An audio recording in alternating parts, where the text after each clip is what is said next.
Le petit chaperon rouge. Il était une fois dans un petit village en bordure de la forêt, une petite fille qui vivait avec sa mère.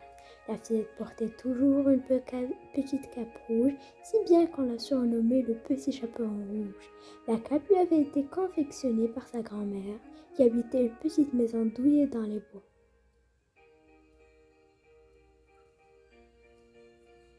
Un jour, la mère du petit chaperon rouge lui demanda d'aller porter un panier rempli de nourriture à sa grand-mère qui était récemment tombée malade.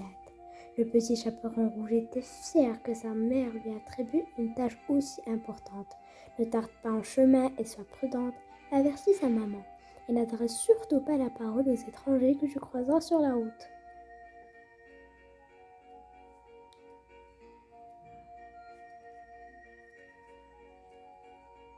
Le petit chaperon rouge prit le panier et partit en sautillant dans les bois. C'est une magnifique journée et la fillette était persuadée qu'il ne lui arriverait rien.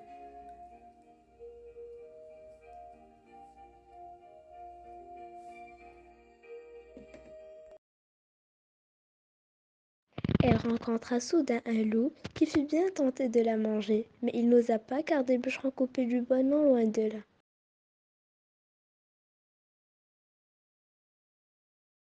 Où vas-tu comme ça, petite fille? Demanda le loup d'une voix douce. Le petit chaperon rouge regarda le loup. Ce loup n'a pas l'air très dangereux, pensa-t-elle. Je vais voir ma grand-mère et lui apporter des galettes et un petit pot de beurre que maman lui a préparé, répondit la fillette. Le loup saisit l'occasion. Je connais cette maison, répliqua-t-il. Je connais également un raccourci pour s'y rendre. Tu n'as qu'à prendre ce chemin-là.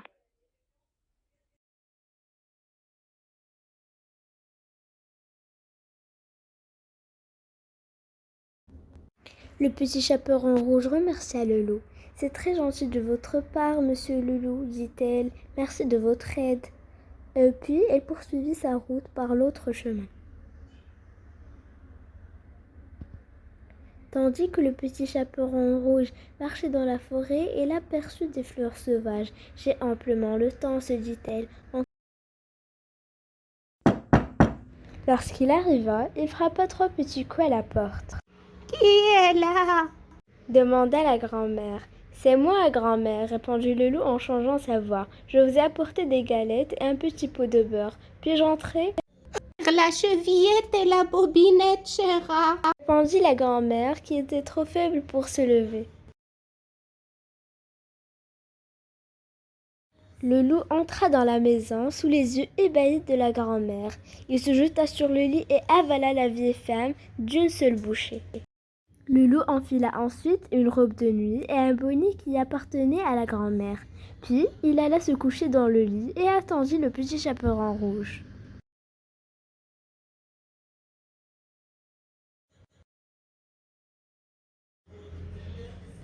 Tire la chevillette et la bobinette, chéra.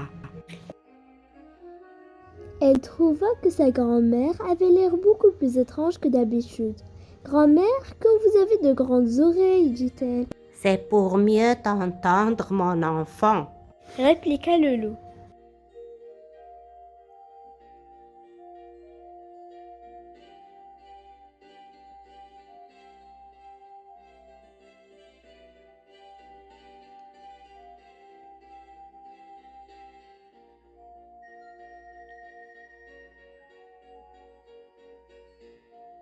Le petit chaperon rouge examina sa grand-mère de plus près. « Grand-mère, vous avez de grands yeux !» s'exclama-t-elle. C'est pour mieux te voir, mon enfant. Vous avez de grandes dents, souffla la petite. Ha ha ha, c'est pour mieux te manger.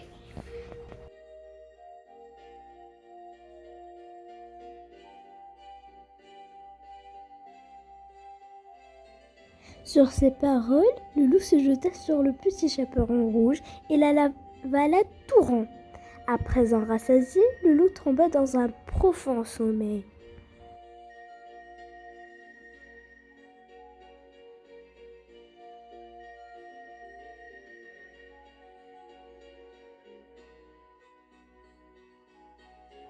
Un bûcheron qui passait par là entendit des ronflements en provenance de la maison de la grand-mère.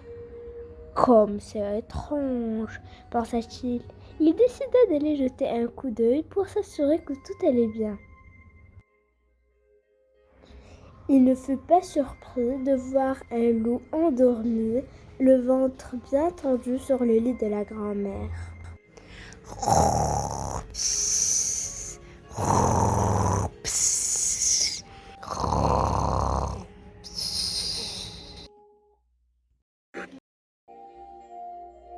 Le bûcheron reconnut le loup. Il s'agissait du même loup qui avait volé tous les moutons de son village. À chaque fois qu'il se faisait prendre, il trouvait une façon de s'enfuir. Le bûcheron savait qu'il devait agir rapidement s'il voulait sauver la grand-mère et se débarrasser de ce loup pour toujours.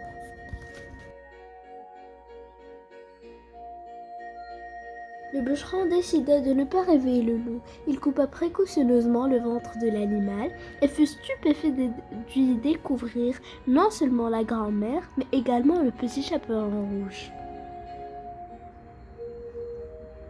La fillette et sa grand-mère étaient très heureuses d'avoir été sauvées. Elles se serrèrent dans les bras l'une et l'autre et remercièrent le bûcheron. Elles l'invitèrent même à partager leur goûter.